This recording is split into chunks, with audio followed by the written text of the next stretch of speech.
that if you did it too much, you were warned. You're talking about hanging on here. Yeah. Yeah. And I warned Spud, and he called my bluff, and I thought, well, I've got to do something. I backhanded him, he's whacked me back, I've lurched forward, and then much to my regret, I lurched back and the back of my arm lifted him under the chin. And unfortunately, I just knew there was no coming back from him from that. Dermott, you said earlier that you were never the instigator. Rarely. I want to remind you about an incident involving a bloke who'd been a teammate of yours, Raiden Tallis. Mm-hmm.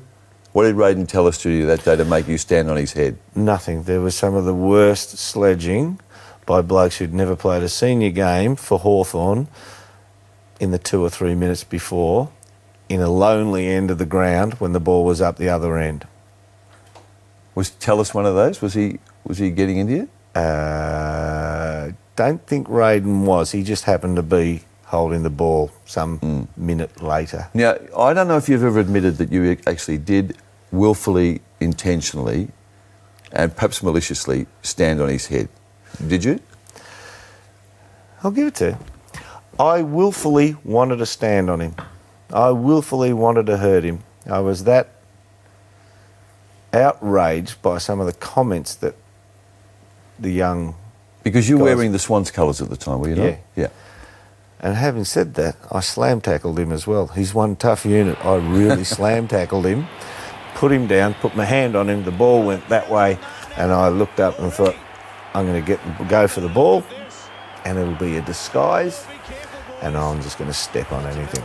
It just strikes me that you were worried, you had your insecurities yourself then about where Absolutely. you were at. Absolutely. Yeah. Yeah. Okay. But you also understand that I'd come from a club which I felt I'd given... You get paid. You're a paid employee as a footballer. But there are times when, as a paid employee, you go above the call. And I'd felt I'd done that at Hawthorn. I understand why they made the decision they did back in that era, but I felt pretty unjustly dealt with. Yes. And it rankled with me. So it flowed over from when Hawthorn came to you and offered you what was a pitiful amount of money. Yeah. Obviously that resentment stayed with you for a long time. Yeah, it did. I remember I was on good money, and then... So let's put some figures to the good money and the bad money. Okay. It was $175,000, which was top dollar in the league in those days. That was your money in your last year at Hawthorn, was it? Second last year. Yeah. Second last year at Hawthorn, yeah. And then Peter Hudson was brought onto the board, and he was brought on as someone who had to help cut costs and the likes. So I went from 175 to getting an offer of 7,000 base, 1,500 a game, and bonuses that could take me up to 175. And those bonuses came at 18-game milestone, 20-game milestone, and 22-game milestone. And after saying to Peter and John Hook, who was in on the meeting, I said, what, have you blokes been promoted, or am I less important? Which didn't go down well with them. I said, this is great that you're giving me the opportunity to earn the same money, but you do know that next year there's only 20 games in the season. It's going to be pretty tough to get the 22 in a 20-game season.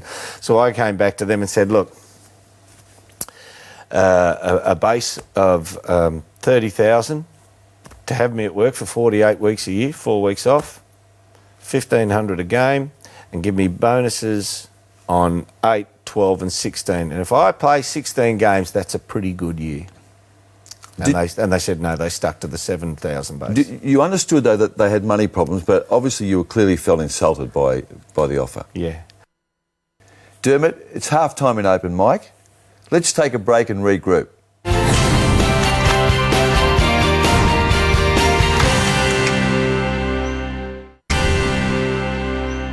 Staying at Hawthorn, talking about one of your teammates, a famous teammate, and a bloke you were seen to be so close to during your playing career, Jason Dunstall. Are you matey with Jason? I love having the banter with him. He's a ripping bloke. He's a good bloke. I like him. I like his company. But he's an ordinary bloke too. He's just this weird sense of humour where he likes to be... He like that orange Muppet thing that pops up out of the bin. What's that?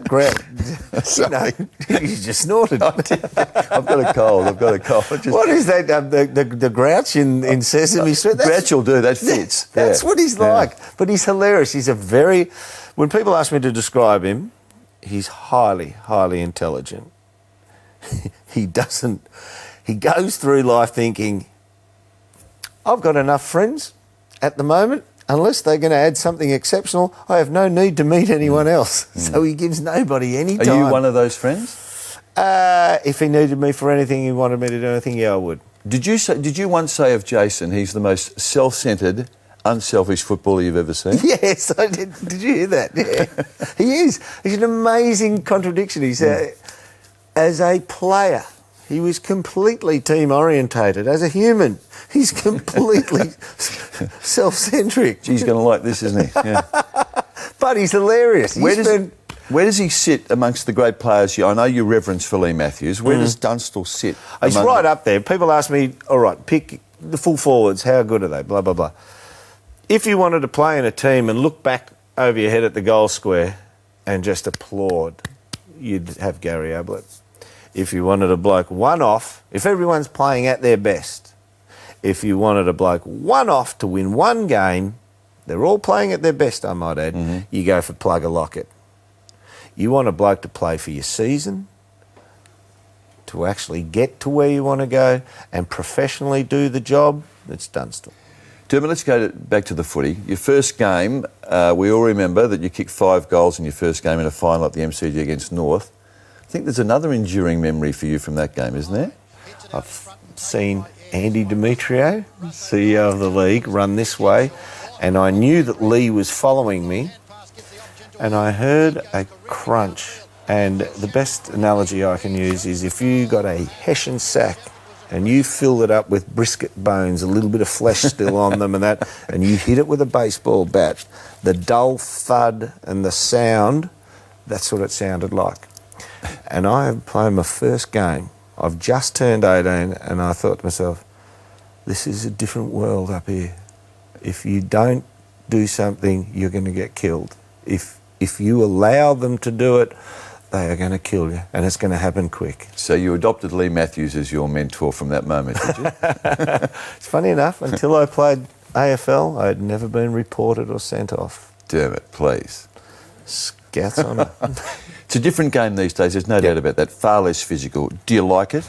I do. You know what? And I would love to have played in this era too. I would miss the success of the dominance of that, but I'd love the no hands chop. I'd love the freedom to lead up the ground a little bit more. Be fantastic. I'd get less frustrated.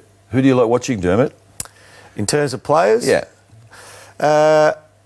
I'm a Jonathan Brown fan. I'm not surprised. Yeah. But the bloke, I've never, ever seen it before. There's only one bloke I've ever seen who was the hardest bloke to tackle, and it's just a slight correlation here. I've never watched a player and giggled and laughed because of how good they are and what they do. I do it with Cyril Rioli. Yeah. And when I was playing as a young man in Hawthorn, the hardest man ever to lay a glove on and tackle in league football in my 30 years was Maurice Rioli. Yeah, I can understand that. You couldn't tackle him.